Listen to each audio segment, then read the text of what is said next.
This is He Who Moans, Doctor Who reviews. I only complain because I like Doctor Who and I care. And I overanalyse too much because, whatever, it's just my opinion. Trolling Stephen Moffat month continues this week with one of his most noticeable failures. This week I'm asking, what makes a good companion character? With particular reference to why Clara feels like she's made out of plastic. Actually, maybe she is an Auton. It really wouldn't surprise me at this point. I let leaving her story arc as the impossible girl slide because I didn't know it wouldn't amount to anything in the end, and for Clara to 1 year on be left as this blank generic character vacuum that, looking back on it now, there really is no excuse for it. No amount of interesting story can make up for a bland, sloppily written character. Okay, premise time. The Doctor is an alien with boundless knowledge of the universe, who can go anywhere and do anything. You can't just have this sort of character going anywhere and doing anything, because it would make no sense. We don't know what the Eye of Harmony is. No one's ever made a real working TARDIS. We don't know the course of Earth's future or what this planet's called. Of course you can let this slide in some cases, but to make sci-fi, particularly sci-fi for all ages, accessible to 100% of your audience, you usually have a fish-out-of-water character for the Doctor to bounce exposition off of. But in the classic series, they managed this without sounding patronising, which is a tricky feat, and one of the most ingenious things about Classic Who. The general formula runs as follows.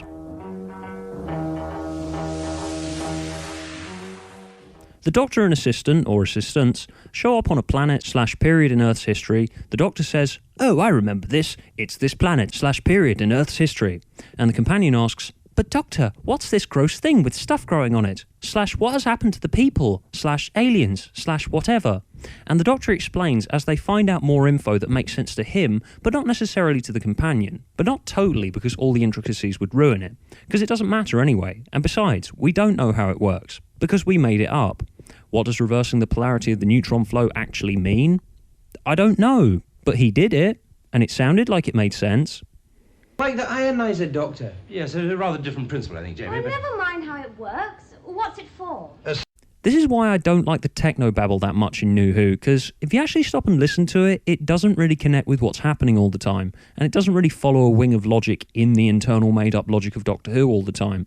Whereas here, it was kind of adorable, really. And it made sense according to what they were doing and had already established. And you bought into it because they were relatable characters. So even if this doesn't make sense from our understanding of the universe, and we don't really get it, on some base emotional level, you sort of did get it. For example, we don't understand how the TARDIS is bigger on the inside than on the outside. But watch this. Which box is larger? That one.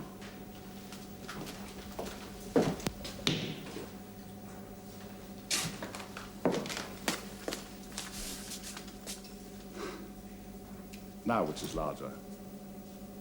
That one. But it looks smaller. Well, that's because it's further away. Exactly. If you could keep that exactly that distance away and have it here, the large one would fit inside a small one. That's silly. That's trans-dimensional engineering, a key Time Lord discovery. See, it's done in a simplistic way, and she doesn't get it either. And neither do we, really. Because it's not real. But on some basic level, we get what they're supposed to have done here, because they're relatable characters that understand they have to explain themselves properly to someone who will never get how to do it, but they believe the reasoning behind it. And so do we, completing this illusion and helping us to suspend our disbelief. See why the companion's necessary now? Learning how to do this formula without sounding like you're a writer giving these people these lines, and that these are real people for you to connect to emotionally, is incredibly tough. The key here is believability. The fish-out-of-water character is designed to hold the viewer's hand and marvel at what the Doctor does together with the viewer, so that character needs to feel like they're an actual real person. I know this isn't going to be a popular opinion, but the reason I personally didn't really like Rose and Martha a whole lot is because it was blatantly obvious that Russell was doing that. A key to making that connection work is masking it with a character you believe is a real person. Whereas Russell basically just plastered the words relatable character on Rose and Martha's foreheads and thought that would be enough. Again, just me, and yes, I overthink things too much. Take, for example, Sarah Jane. She was a journalist, an inquiring mind, and also warm and friendly and interested in lots of stuff, and keen to find out more. And on top of that, she was flawed, as all human beings are flawed. Her flaw was she was a journalist. Which brings me on to one thing that all relatable characters need: flaws. The Doctor being incredibly knowledgeable and close to omniscient meant that we needed strong characters around him to be able to relate to him, and making those people emotionally connected to the viewer is incredibly important, and it does require character flaws because it makes them feel like real people, whose issues are ostensibly rooted in a reality that we understand. As a writer, you should be looking at your character and asking, what's your damage? And from Clara, I can't really tell. She hasn't really done anything wrong or right in her life so far as I can see. This is why Donna is still, and until they realise this, will continue to be the best companion character that the new series has come up with, because she feels like a real person that we could relate to in 2008. They don't have to be exactly like the viewer personally, but they have to be at least understandable. I mean, we aren't all like the companions personally. That'd be stupid of me to argue that. Look at Jamie and Zoe, for example, 18th century Highlander, 21st century astrophysicist. Nobody watching was either of these people in 1969, but the characters fit into a perceivable society and are taken from it by the Doctor, and we understand what they're going through. Donna was a 30-something loud, brash, arrogant lady who's just been drifting through meaningless office jobs and meaningless relationships. She still lives with her parents and feels out of place in modern society and like life's passed her by and left her behind. That wasn't as obvious in The Runaway Bride, but it was at the start of her season. In fact, this here is probably the most genius shot in the whole of New Who. It's simple and conveys where her character comes from in literally 20 seconds. It's genius in its simplicity here.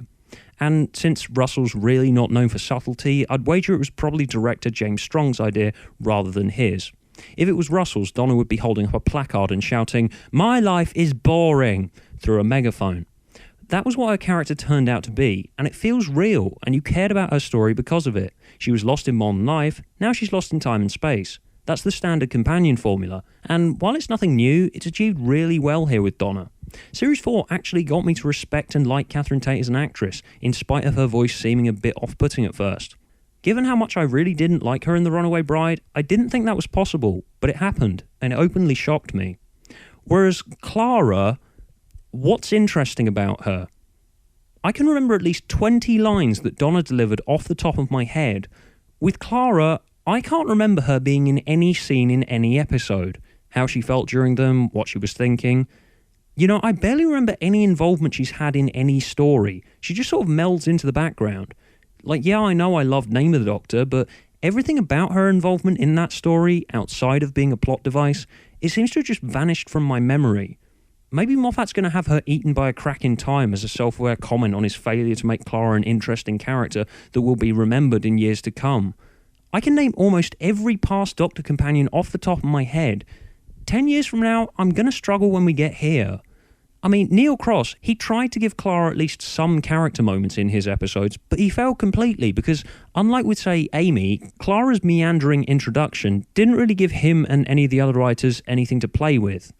Like, yeah, trying to make something out of nothing, I don't really blame Neil Cross or any of the other writers for not really getting Clara's character, because she doesn't really have one. Hell, Dodo was a better character than Clara because she was a dim-witted 60s hipster who just blundered into stuff without really thinking about it. That's her character. It's not a good character, but at least it's something. Whereas Clara is a girl who lives in a flat and looks after kids. Yeah, take out the plot about her being the impossible girl, that's about it. However good an actress Jenna Louise Coleman is, if you give her nothing to work with, then, yeah, that's all she is.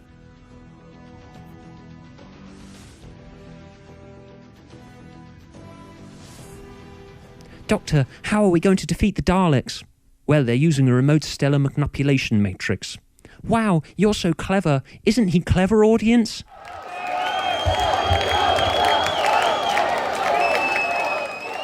I know, I'll use my fucking sonic screwdriver again. Run, you clever boy! I mean, I'm not going to get into the whole is Moffat a massive sexist argument too much and bring up the usual examples that people drudge up, because I don't agree with all of them for one, and I don't think I'm clever enough to argue them consistently for another, but looking at the Moffat era as a whole, you see, Russell spent more time with his companions than the Doctor. It was very much Rose's story, whereas here, Clara's just this good-looking plastic replicant there to complement the Doctor, which is kind of a dubious case of gender politics in 2013, even in comparison to beforehand. Classic Who didn't exactly have a great reputation for treating its female companions fairly, but at least lots of them were more than just pretty people to look at stood next to the Doctor. They were strong characters and did their own things. they stood out and were distinctive. The only thing that Clara seems to be able to do is say, "Run, you clever boy." Like, I know we're supposed to worship the Doctor for what he can do, but having your assistant be this doe-eyed, according to Time of the Doctor, lovesick piece of scenery that just spouts, "Wow, isn't the Doctor amazing?" all the time, like, you know, I'm not trying to look for a sexist agenda here that the STFU Moffat Tumblr's always talking about. Taking all that on board, it's hard not to think these things. If you as a writer don't at least respect one of your main characters, neither will your audience. Look at some of the least popular companions the series has seen. Mel, her voice was annoying. She was like some kind of insane personal trainer or something. But at least she was something. Someone liked her enough to write her. There was some kind of spark to her. She was more than just a pretty doll that you pull a string and goes, "You are brilliant, Doctor. You are brilliant, Doctor. Run, you clever boy." Whether Moffat's disregard for his character actually having any real emotions was unintentional, on some subconscious level, it just makes me think he thinks companions are just in the show to look insanely pretty, which that they aren't. They hold the entire fucking structure together. I mean, yeah, he wrote Amy, but Clara's a little baffling to me. And if you really can't be fucking arsed writing her, Moffat, why is she going to be in season 8? Why didn't you kick her out in Time of the Doctor? Like, based on season 7 and the specials, I don't understand how anyone can get emotionally invested in Clara's story. As is, I doubt she has any real fans. I mean, if you are a fan of Clara, feel free to tell me I'm a stupid face, but can you tell me why? Because as far as I can tell, there's literally nothing interesting about her. And making her interesting doesn't mean making her the most important person in the history of the universe like Russell was convinced. Sarah Jane was interesting, and she was just a regular normal person. If Clara is staying, you need to have at least one full episode dedicated to something. Anything to do with her and who she is. Give her moments that define her character. And it doesn't have to be family related like every one of Russell's companions. Have her either run off exploring or get separated from the Doctor so she can actually show us that she's more than just a walking plot device.